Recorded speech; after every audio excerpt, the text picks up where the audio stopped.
vedare tinokuchingamidzai zvekare kune chimwe chirongwa pano paZim Facebook Secrets and Confessions. Tadzoka zvekare nemamwe mamessages. Rekidzai tibva tapinda mumamessages edu atadzoka takakubatirai. Message yedu yekutanga yakamira sekudai so: hanzi makadi zvenyu mukoma, ndinokumbirawo kuti munge muchindiposterawo nyaya yangu makaviga chitupa changu. Mukoma, secret yangu yakamira sekudai so inini ndine twin sister yangu. Ndakazomusiya zvangu kuSouth Africa, but kudzoka kwake mukoma kuchatonetsa. The last that I heard from her friend was that ava kuita zvekuenda kumigruvu, kuenda kumabhawa, always kumapati akasiyana-siyana, achidana nawo nemaSouth African. Ndakanzwa kuti anongomanyidzana nembinga chete, in which that makes me happy. But dambudziko riripo mukoma, ndakanzi kudzoka kwake kuno kuZimbabwe ndiko kupararawo kwemarriage yangu. Why? Because ndakamutorera upenyu hwaainge achifanira kuti ange achizorarama. So netwin sister yangu takaenda kuSouth Africa tiri tose, then ndokubva tatanga kushanda. Taishanda pane imwe restaurant. Saka parestaurant ipapo ndo paakabva azosangana nomumwe muSouth African wake waakatanga kudanana naye. Vaidanana zvisingaiti. So mukoma, ndakatanga ndichamboshora relationship yavo ndichiti zvavakutoita izvi ndezvechirombe zvekuti unosvika pakudanana nemuSouth African.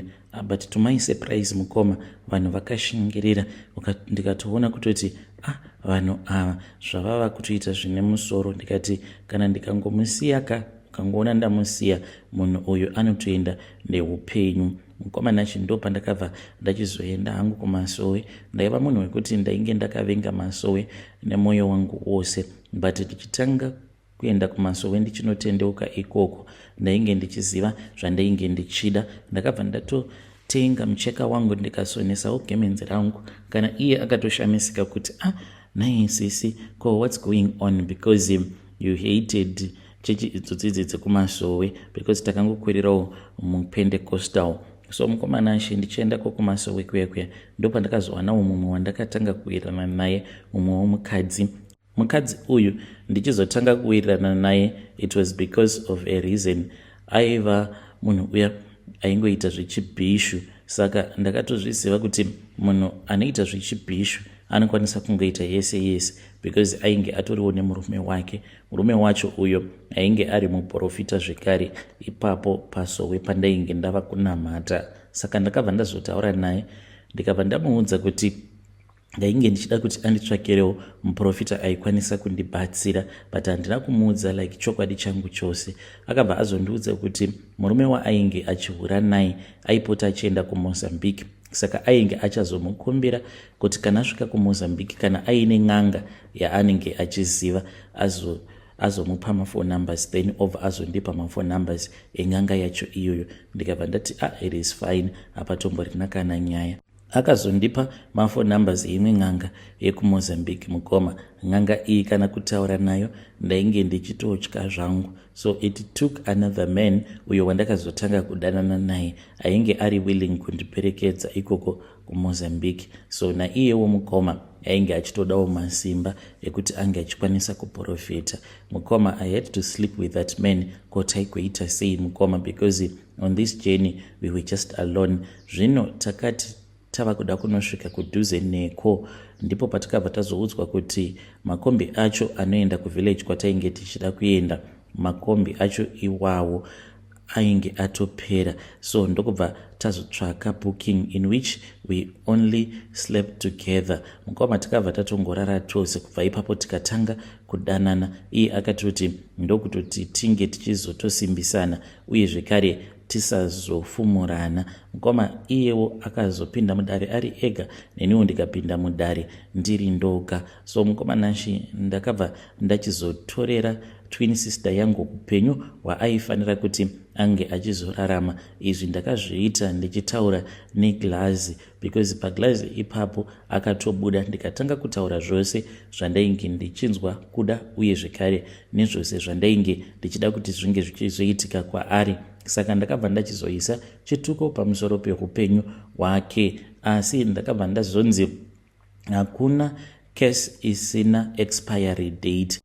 Saka chituko chandakazoisa paupenyu hwake chituko chekuti anofanira kuti ange achizouya kuZimbabwe ari mukofini mukoma, kuti ndige ndichingoramba ndichinakidzwa neupenyu. I got married to a rich man, uye zvekare ndikazotozvara vana vangu vaviri, iye ari kungotambura ariko kuSouth Africa. Murume uyo aifanira kunge akamuroora uya muSouth African vakazorambana rafu. Apa kutaura kudai ndinotogara ndichitoudzwa kuti kunyangwe zvemadrugs anenge ava kutoita. Ndakatombotumidzirwa mapictures achitosvuta zvimwe zviya zvavanoti chimashashi, vainge vachizvisvuta vari muclub, asitomborina kana gai kana kendenge, anotozviita muSouth African. Mukoma akapanduka apa, ainge ambori munhu aitofarira kutonamata zvekudaro, but nekuda kwemhepo yandakazoisa paari ndokubva achizopanduka, kana dziri senhumbu. Ameno kuti akabvisa nhumbu ngani. Apa muone anotombopota achitaura neni pano nepapo achiti kunoku zvinhu hazvina kumbondimirira zvakanaka, but nini ndinongomukurudzirawo ndichingoti zvichanaka, do not punish yourself. Mukoma ndiyo secret yangu iyo ndiinayo. Vedare ndo message iyo yandakatumidzirwa ichibva kuna vanzvadzi vedu. Ngatisamei kuti tinge tichitaura navo vanzvadzi vedu avo mucomment section. Akomana zvakangooma hazvo vedu hanzi ndakamuitira mhiko yekuti anofanira kuti ange achizoroverako kuSouth Africa, but ari kufanira kuuya kuZimbabwe ari mukofini. Otherwise kana akauya achiri mupenyu, it means kuti zvangu zvinobva zvatodhakwa. Mahwani vamwe vaya vamunongoona vachinzi varovera mujoni, zvimwe kuda munhu iye anenge atori nemhiko idzo dzaanenge akatoitirwawo pamusoro peupenyu hwake, who knows. Asi ngatisamei kuti tinge tichitaura navo vanzvadzi vedu ava mucomment section. Please dzorai moyo.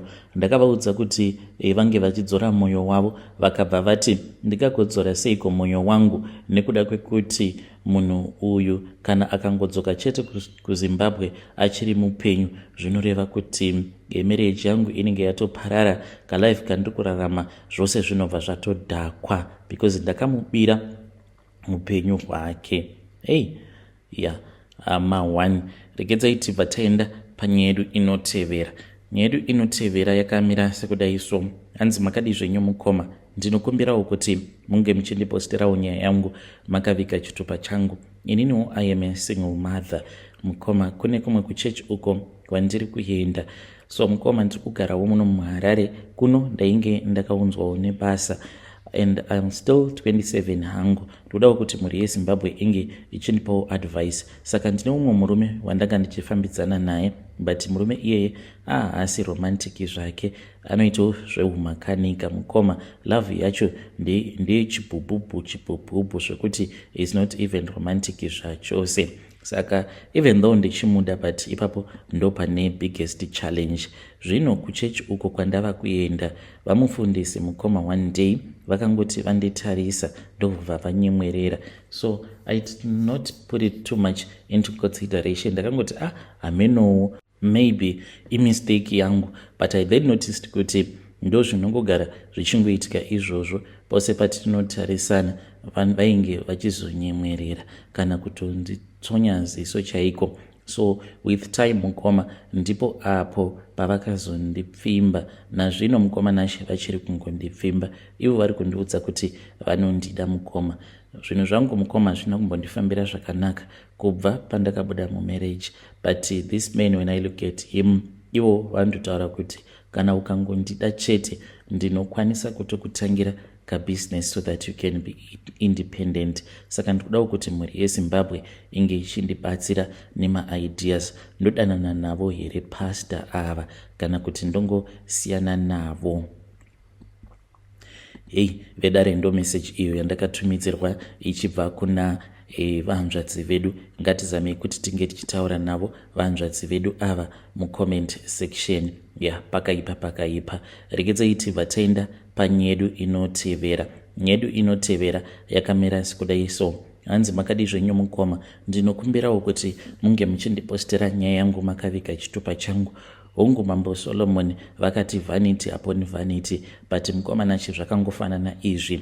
Ini ndinotongoona kuti kunyange ukanzi waromba, kunyange ukanzi hauna kuromba, zvakangofanana because tose muguva tichazongopindamo muguva. Ndokusaka ndasarudza angu kuti kana ndikawana munhu anokwanisa kundirombesa zvechokwadi asingazondidyire mari yangu, because so far vamwe sekuru vandainge ndakataura navo tikabva tawirirana mukoma vakabva vandichaja maziku mari, saka ndainge ndakavapa hafu, but now ndava kutoona kutoti ndakatodyirwa mari because zvinhu zvacho hazvisi kunyatsokuita. But vakanditi ndinge ndichimbomirira kusvika March next year. Hanzi kudzinza rekwedu kunofanira kuti kunge kuchizofiwa kana vanhu vaviri vafa mudzinza kunosvika next year March. Apa vainge vakanditi December uno panofanira kuti pange pachizowanikwa uyo anozofa, but mukoma ndokutoona kuti December wacho ava kuda kutopera pasina kana ambofa. Saka vakanditi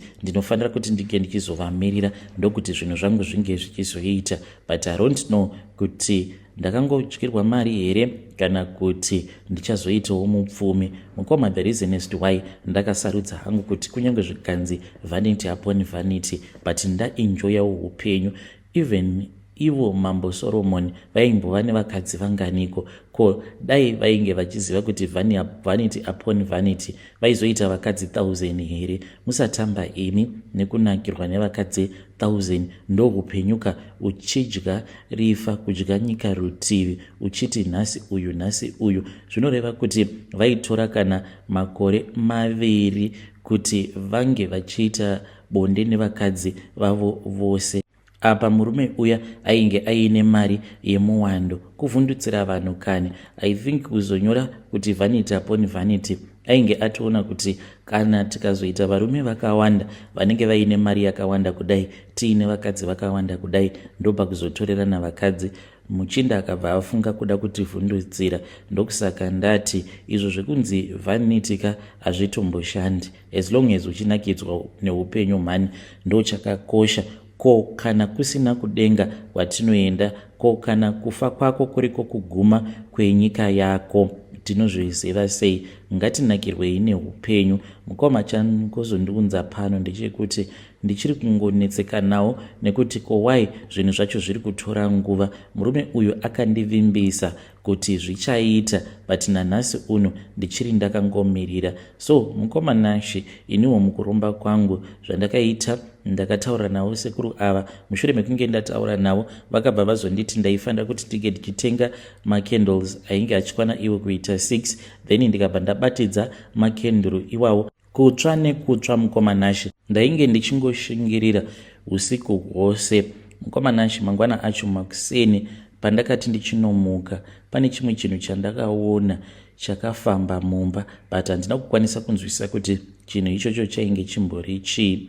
After that mukoma ndaifungidzira kuti ndichakwanisawo kuita mari, but handina kana mari yandakamboita.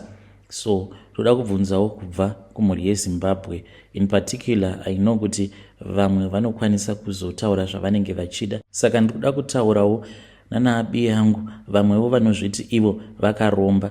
Ndibetsereiwo, kosei zvangu zviri kutora nguva? Imiwo pamakaromba zvakakutoreraiwo nguva yakareba sei kuti muge muchizotanga kudya mari nekunakidzwa neupenyu? Because already ndainge nditori nevarungu vakati one day vandainge ndakatotaura navo pamaFacebook ndatofungidzira kuti ndaita mari, because shungu dzangu ndedzekuti ndige ndichizorara nevarungu uye kana nemaChina. Ndo vakadzi vandinonzwira mwoyo, vandinonzwa kuda ivavo. So vamwe vacho vakazosvika pakundibloka because ndaitotaura navo ndichivavimbisa mazimari. Saka I need this to happen like quick. I don't have time mukoma.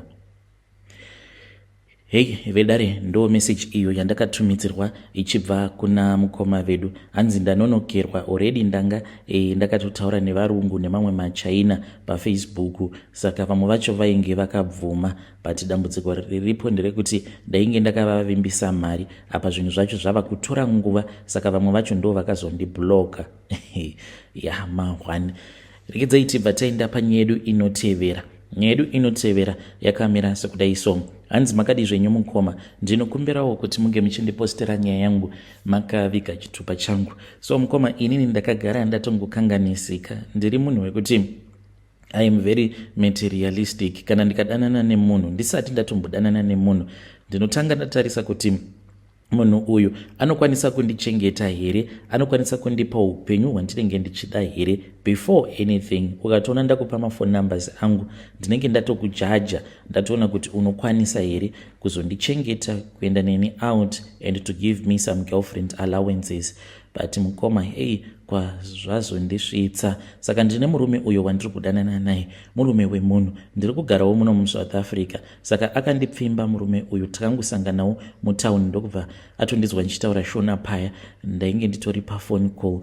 Ndakatombomutsamwira kuti nhai baba imi makakwana, can't you see kuti I am busy talking here? But akabva atongoti you know what, ndatongonakirwa newe. Ndakatombomuramba murume uyu, but takazoti tava kufamba paya ndokubva angonongedzera imwe teki yainge iri muteki town, akati do you want that? Ndokubva ndati just testing him. Takapinda meme mukoma, ndikabva ndanotengerwa imwe Adidas ye2000. ndikaona kuti yababa ava vane mari. On a first date, ndisati ndatombovabvuma, ndakutotengerwa boots ye2000 ndokutotanga kutodanana. Murume uyu ane mari, ane construction company yake. But nyaya iripo nawo ndeyekuti baba ava vanoti panguva iya yekuti tinenge tichisika bonde, vanenge vakaisa banga pahuro pangu apa. Banga iroro vanofamba naro kwose kwavanenge vaenda mukoma, banga iri vanofamba naro. So recently I discovered kuti havaitire tsvina muchemba. This was after vazonditsvakira kumwe kwekugara, because kumwe kwacho kwatainge tichigara toilet yacho yainge iri panze. So vakabva vati panapa hapaite, vakabva vanditsvakirawo kwekugara kudhuze nekwavanogara. It is about 3 kilometers from where he is staying. Vachiti at least mudzimai wavo haazozvizivi kuti vanenge vauya kumba kwangu, vanongoita sekunge vari kuenda kuoffice vobva vauya kumba kwangu. So I then discovered kuti munhu uyu pese paanoti aenda mutoilet munotanga kunhuhwa mukomanashi, and anotora nguva then over achizoflasha. So ndakabva ndachizomutaimira mukomanashi, then ndikabva ndachizodongorera, ndakaona munhu kuti ainge akatotonona pasi. After that ndikatoona kutoti munhu uyu ainge ava kutonhongerera tsvina mukoma, ndipo apo paakabva azoiisa muchemba. Zvimwe hangu handina kuzoona, but ndainge ndava kungoita zvekungofungidzira. So akati achingonobuda chete, ndikati I know what to do. Ndokubva ndatanga kutamba naye chikudo ndichinonhuhwidza maoko ake. Aita kunhuhwa kuti zviya zvokuti kana ukabata tsvina inosara ichitonhuhwa mukoma, unless kana wazotoshandisa vana domestos kuti unge uchitogeza maoko ako, tsvina inonhuhwa. That is when I discovered kuti this man ndo zvaanoita. Uye zvekare mukunofarisa akambondiudza kuti pane paainge ari kuZimbabwe. Akati ari kuZimbabwe ndokubva achizoenda musango akanocherera banga iroro raanogara naro. Hanzi akaricherera muvhu ndokubva azoita tsvina. Mushure pakunge aita tsvina ndokubva afukunura ivhu iroro achibata tsvina yake. Akazongoti just joking money baby, ringori banga ringori normal. Ndikati iwe, do you mean kuti unotya kuhijackwa and unofamba nebanga iri, that is what you are going to defend yourself with? Akabva ati yes baby, but I don't believe it mukoma. To tell you the truth, I don't even believe it. Mukoma nashi ndo zvandiri kusanganawo nazvo murelationship yangu. Hazvinakidzi mukoma kuti pose murume paanenge ari pamusoro pako anenge akakubatira banga. Hanzi ndo zvinoita kuti ndike ndichita come quickly baby. Saka ita sekunge uri kuvhunduka.